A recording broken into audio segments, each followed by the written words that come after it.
In today's video, we'll explore the terrifying final moments of people's shark encounters, from a tour guide ignoring warning signs to a snorkeling excursion in shark-infested water. But we begin in California, where a great white shark wrecks a $3 million yacht and eats a family alive. It was June 6, 2025, off Monterey Bay, California.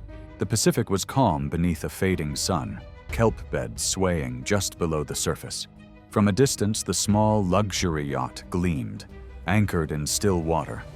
By nightfall, the weekend trip would end not with laughter, but with violence from below. Mark Hollister, 46, was a real estate developer from San Jose. Known for his confidence and habit of taking risks in business, he carried the same attitude into leisure. He often rented high-end boats for family outings, priding himself on giving his wife and children experiences he never had growing up. Mark was comfortable at sea, but not deeply experienced with its hazards. To him, the ocean was a backdrop for luxury rather than a place of danger. His wife, Dana, 43, worked part-time at a design studio and spent most of her energy raising their two children, Ethan and Claire. Ethan, 12, was eager to fish and had begged to use chum to attract something big. Claire, 9, preferred staying near her mother, anxious but excited to be on the water. The family had come to Monterey Bay for a weekend escape, a chance to celebrate the start of summer. Their decisions, chumming, leaning close to the rail, dismissing a shark sighting, seemed harmless in the moment, understandable for a family seeking adventure, yet they would prove catastrophic. The yacht sat near a kelp forest, where dark fronds rose toward the surface. The ocean appeared glassy, but beneath it stretched a world of hidden movement. Great white sharks lurk these waters. In Monterey Bay, they can reach lengths of 18 feet, weighing over 2,000 pounds. They are apex predators with a bite force strong enough to crush bone. Typically, they feed on seals along the kelp beds, striking with sudden bursts of speed. Attacks on boats are rare but not unheard of, usually triggered when chum or fishing activity draws them in.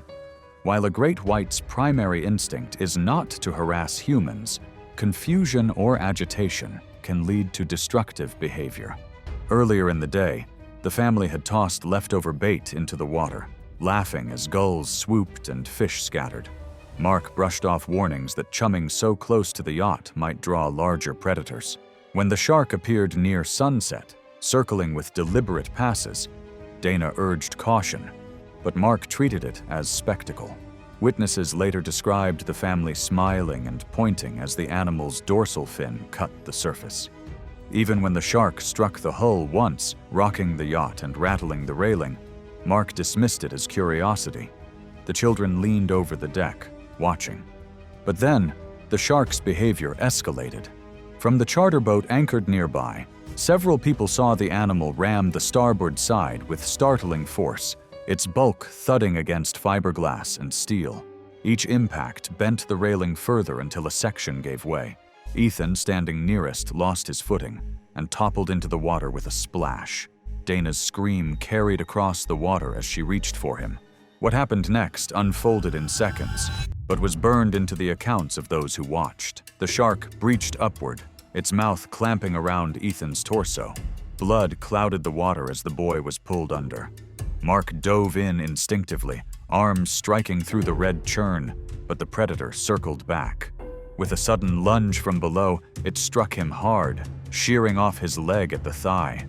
He surfaced briefly, thrashing, before being dragged down in silence. On deck, Claire clutched her mother's waist, sobbing as the yacht rocked with another collision. The force pitched Dana over the broken railing into the sea. The shark turned on her within moments, its jaws closing around her side. Witnesses recalled her cry cut short as the animal dragged her down. Claire, left alone on the blood-soaked deck, screamed for her parents until another strike slammed against the yacht, nearly toppling her as well. Those on the charter boat shouted but could not intervene. Then the shark surged again, striking the hull broadside. Claire lost her grip, tumbling into the water where the predator closed the distance almost instantly. She disappeared beneath the surface in a froth of red. The yacht remained afloat, but scarred, its side railings twisted and wood splintered from repeated impacts. The Coast Guard arrived within 20 minutes after frantic radio calls from the nearby charter. They boarded the yacht to find no one alive, only scattered shoes, a child's towel, and streaks of blood along the deck. In the water, they recovered fragments of clothing, a sandal, and pieces of fiberglass where the shark had struck. Divers searched, but found nothing further. The family of 4 was declared lost at sea. Back in San Jose, a memorial was held quietly the following week. Friends and relatives gathered in a church, the service brief and subdued. Authorities did not pursue the shark, noting that great whites in California waters have been protected since 1994, and that identifying the individual animal responsible would be impossible. Instead, patrols and monitoring were increased in the area, with advisories issued to boaters and divers. But even as the Hollister family's final screams echoed across the blood-stained waters of Monterey Bay, in Hawaii, a local freediver named Matthew would descend into the reef's depths, unaware that another apex predator was watching. It was September 19, 2013, in Kailua Kona, Hawaii. The late afternoon sun lit the water in bands of gold, the ocean surface calm and inviting. From shore, the reef looked serene, but just within an hour, what began as a casual dive among friends would end in silence and loss. Matthew Kimura was 34, a part-time tour guide who worked seasonal jobs on the Big Island, known locally for taking visitors on reef dives. He had grown up around the water, confident with fins and mask, comfortable holding his breath longer than most. Though he was not a professional diver, his reputation among friends was of someone who could glide down to the reef floor and surface without strain. It was something he enjoyed showing visitors, a reminder that his connection to the ocean ran deeper than theirs. That afternoon, he was with 2 friends visiting from the mainland. They wanted to snorkel the reef just offshore, and Matthew volunteered to guide them. He felt at ease, even playful, in the water he knew so well. His goal was simple: to impress them with a free dive beyond their ability. The decision was not reckless for him, but it did carry risk. Locals knew the area was frequented by tiger sharks, particularly in late summer when food was plentiful near the reef edges. Matthew had heard the warnings, but chose to press on, viewing it as just another day in familiar water. Tiger sharks are among the most formidable predators in Hawaiian waters, often exceeding 12 feet in length and weighing close to 1,000 pounds. They are opportunistic feeders, known for their broad diet and willingness to investigate new objects. Their jaws can exert over 400 pounds of force, and their habit of circling prey before striking makes them unpredictable. Though encounters with humans are rare, when they occur, they are often severe. The reef stretched about 200 yards from the shoreline, shallow at first before sloping sharply into darker depths. Coral outcroppings formed jagged shelves where fish darted in and out. His friends floated near the edge of the reef, masks pointed downward, while Matthew kicked further out. In the days before the outing, there had been reports of aggressive sharks spotted near Kailua Kona, but no closures had been issued. Fishermen mentioned seeing dorsal fins cutting close to the surface. Matthew brushed off the concerns. For him, the ocean was a second home, and he had spent countless hours there without incident. His friends expressed some nervousness when they spotted darker shapes below, but Matthew assured them it was safe. He dove once, reaching about 25 feet, before surfacing to wave at them, grinning. And then suddenly, from the surface, his friends saw a large shadow circling below him. They shouted, but Matthew raised a hand dismissively, even laughing. Then he dove again, fins cutting cleanly through the water. It was the last controlled dive he would make. Seconds later, the shadow surged upward. The tiger shark struck from below with sudden force, clamping its jaws around Matthew's thigh. His scream carried across the water, sharp and immediate, as he thrashed against the grip.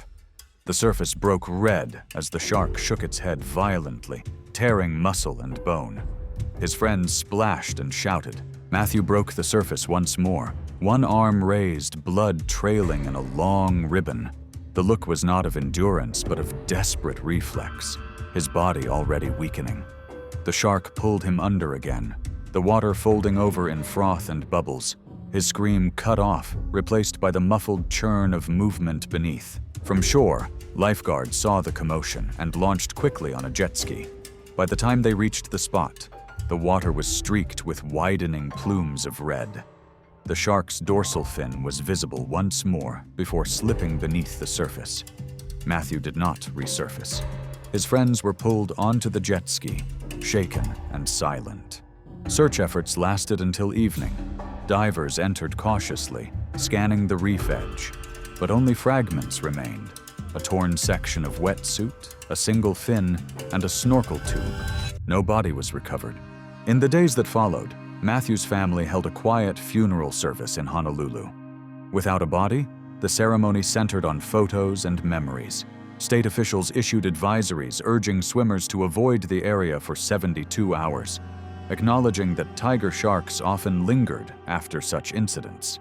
Matthew's final desperate hand disappeared beneath the waters of Kailua Kona, and just months later in Mobile Bay, an electrician would lean over the side of his small fishing boat, completely unaware that they had already drawn the attention of one of the ocean's most aggressive predators.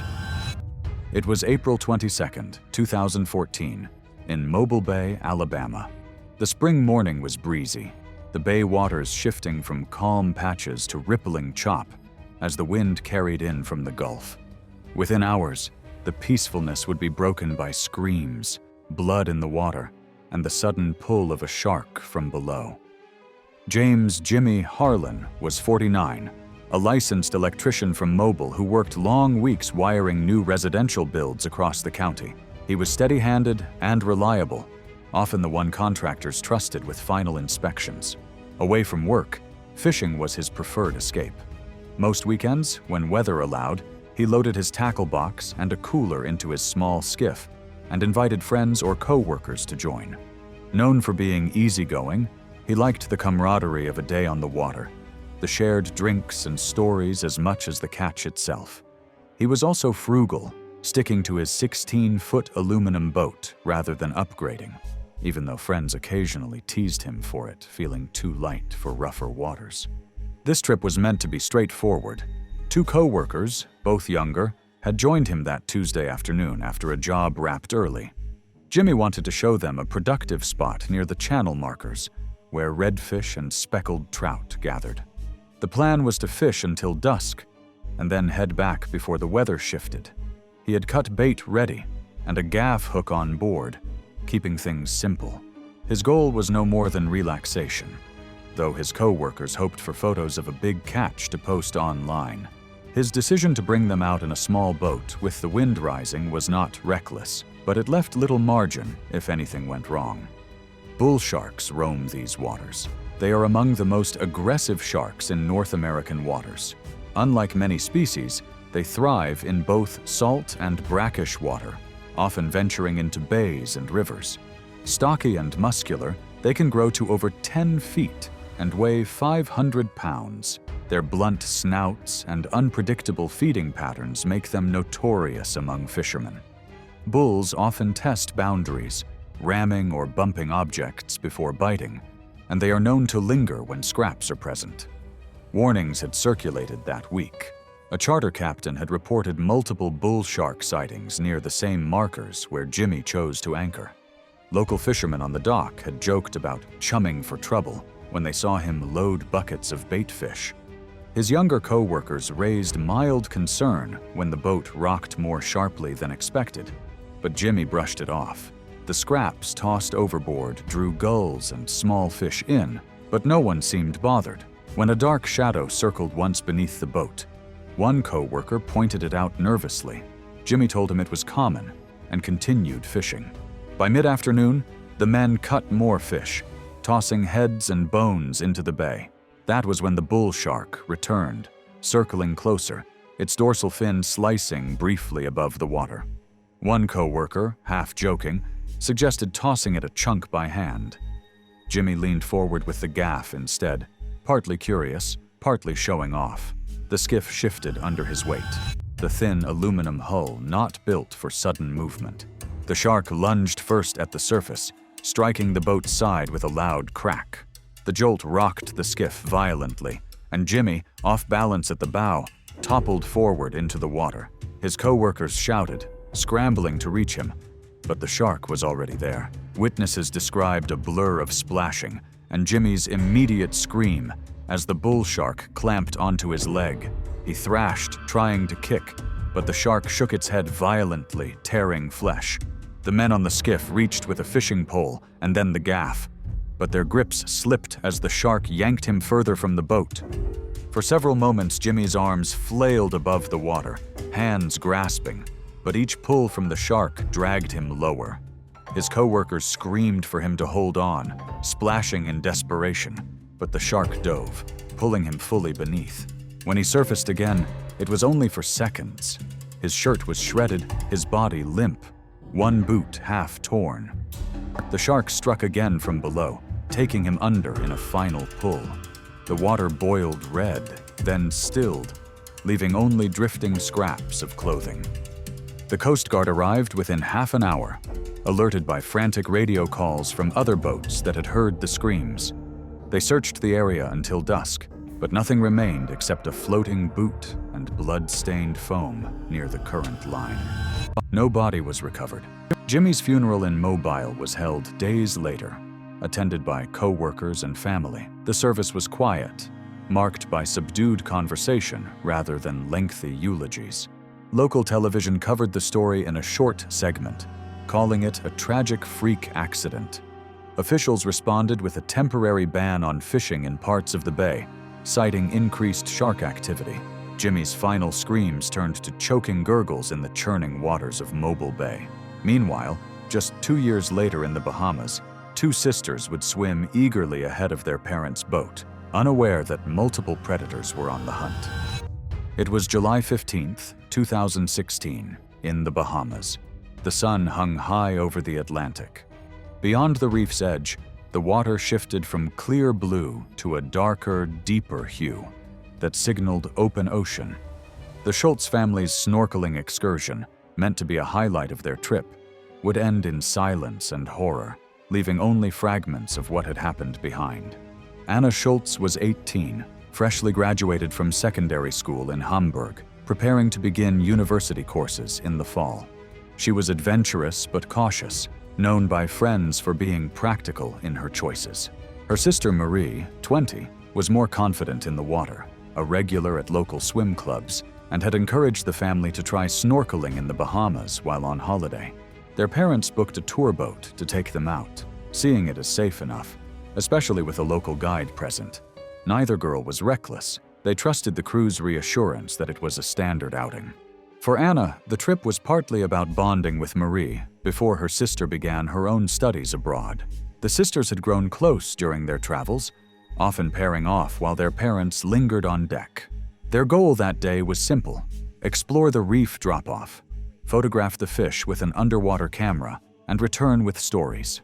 It was a reasonable plan, one shared by many tourists each year, and neither of them had reason to think it held unusual risk.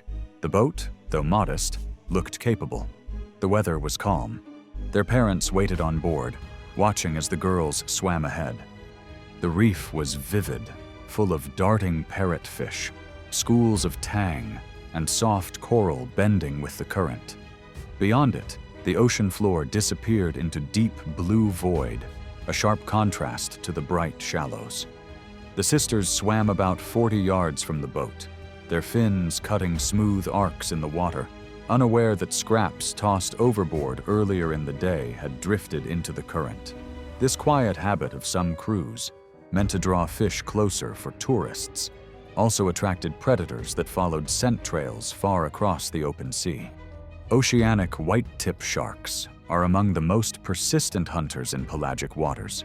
They thrive in open expanses and can grow beyond 10 feet in length and weigh more than 400 pounds. Historically feared for scavenging wrecks and ship disasters, they show little hesitation in approaching humans.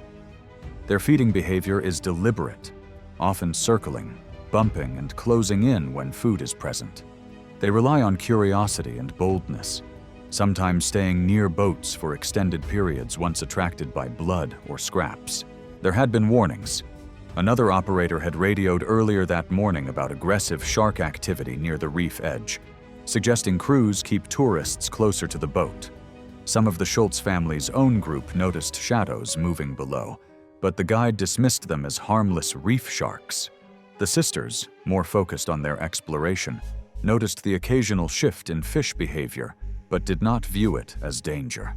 When their mother called out for them to stay nearer, they waved and kept swimming.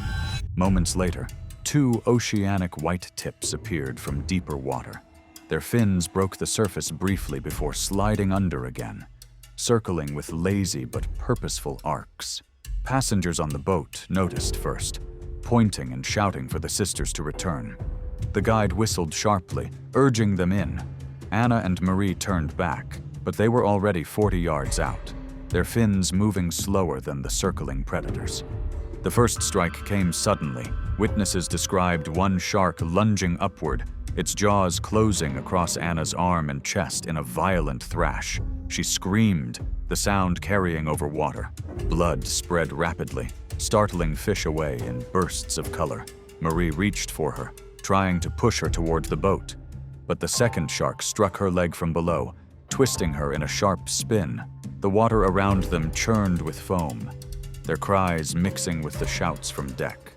Anna was pulled sideways, dragged under before resurfacing briefly, limp, her arm hanging uselessly. Marie kicked frantically, but the shark's grip tore deeper, shaking her with bursts of force. The sea turned red in patches, breaking the turquoise with spreading clouds. Crew members tried throwing buoys and poles, but the distance was too great. Their parents screamed from the railing, restrained by others as the scene unfolded beyond reach. For several long moments, both sisters disappeared beneath the surface, dragged down by circling sharks. The water frothed and boiled with movement before settling. Then Anna surfaced once more, face pale, body motionless, drifting for only seconds before being pulled down again. The sharks lingered, their fins cutting the surface in slow arcs until finally disappearing into deeper water. Silence followed, broken only by the sobs of family. Authorities arrived hours later, responding to the guide's distress call. Search efforts turned up no remains, only a drifting snorkel and fragments of a fin strap. The family returned to shore empty-handed. Their vacation ended in grief. Bahamian officials issued a short warning, urging tourists to avoid unregulated snorkeling trips and acknowledging that baiting practices had likely contributed to the incident. In Hamburg, weeks later, fewer than 40 people attended a memorial service. Friends and relatives spoke briefly, the absence of the sisters marked by photographs placed on a small table at the front. In the months that followed, Bahamian maritime authorities introduced tighter licensing requirements for tour operators, banning the disposal of food scraps near tourist snorkeling grounds. The Schultz sisters' desperate screams echoed across the bloodied waters of the Bahamas, and in North Carolina, a fisherman would celebrate the catch of his life, never imagining that the thrashing mako on his deck would soon drag him into the depths in its powerful jaws. It was July 14th, 2018, off the Outer Banks of North Carolina. The Atlantic was calm, but carried a heavy stillness, the sort that made fishermen cautious. What began as a promising day on the water for a seasoned crew would end in shock, with one man vanishing beneath the surface in a matter of minutes. Daniel Brooks was 41, a lifelong fisherman from Wilmington. He had worked commercial lines since his teens, gaining a reputation for patience and steady hands. He lived modestly, supporting his family with long hours at sea, and was respected at the docks for his calm presence even during rough catches. Colleagues often said Daniel had the rare balance of persistence and caution that made him reliable on long trips.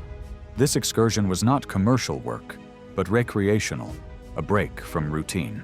Daniel joined 2 fellow fishermen on a 28-foot boat to chase game fish offshore, a challenge he rarely indulged in. His goal was simple: Bring in a shark or marlin worth telling stories about back home. The risk was clear, but for Daniel, handling unpredictable fish was part of his life. His decisions, though not without risk, fit the habits of someone who trusted his skill and experience. The water stretched flat and bright, with scattered seabirds circling above and occasional ripples breaking the surface. Beyond the sandy shoals of the outer banks, the deep blue waters rolled steady, concealing both prize fish and predators. The men set lines and trolled for hours, the boat rocking lightly. By mid-afternoon, Daniel's rod bent hard, and the line sang against the drag. Mako sharks are among the fastest in the ocean, capable of bursts over 40 miles per hour. Known for their long, pointed snouts and powerful tails, they are notorious for leaping high above the water when hooked. A 9-foot specimen can weigh over 600 pounds and deliver bites strong enough to sever bone. Unlike most sharks, Makos are prone to aggressive thrashing when caught, often endangering fishermen who bring them too close to the boat. Warnings had been there. Other crews had mentioned Makos breaching unpredictably near boats that summer, advising caution when hauling them close. The men themselves had already seen this shark erupt from the water several times, twisting in mid-air before crashing back into the sea. Each jump was violent, shaking the line and spraying water across the deck. But excitement outweighed concern. The longer the fight dragged on, the more determined Daniel became to finish it. His companions shouted encouragement, urging him to bring the shark in. After more than 40 minutes, the Mako surfaced near the boat, thrashing so hard that spray soaked the crew.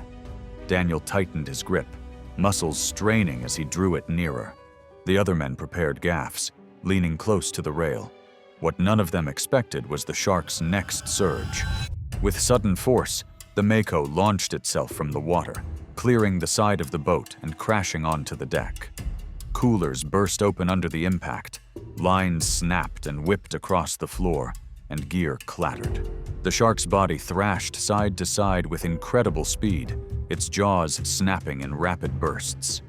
The sound was described as a heavy, grinding slam, like steel striking wood again and again. Daniel, nearest to the commotion, was struck squarely in the chest, knocked backward into the gunnel. He tried to rise, but the shark slid toward him in its flailing. Its jaws clamped onto his arm, teeth sinking deep, and the sudden pressure drove him down again. Blood sprayed across the deck, and the crew shouted in panic, scrambling to stay clear of the tail and snapping head. As the thrashing continued, the shark's weight shifted toward the rail.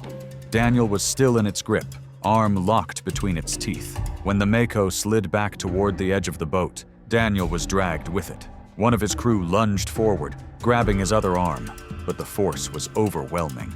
In a blur of movement, the shark toppled overboard, pulling Daniel with it. The men on deck shouted his name, throwing life rings into the water, but within seconds the surface exploded with red.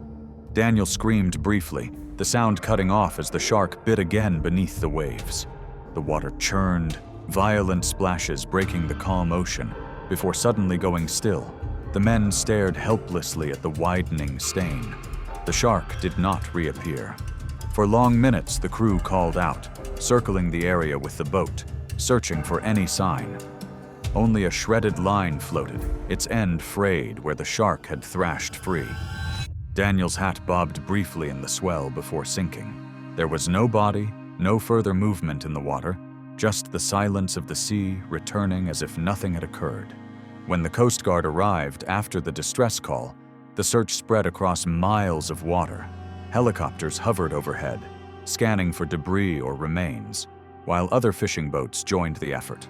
Nothing surfaced.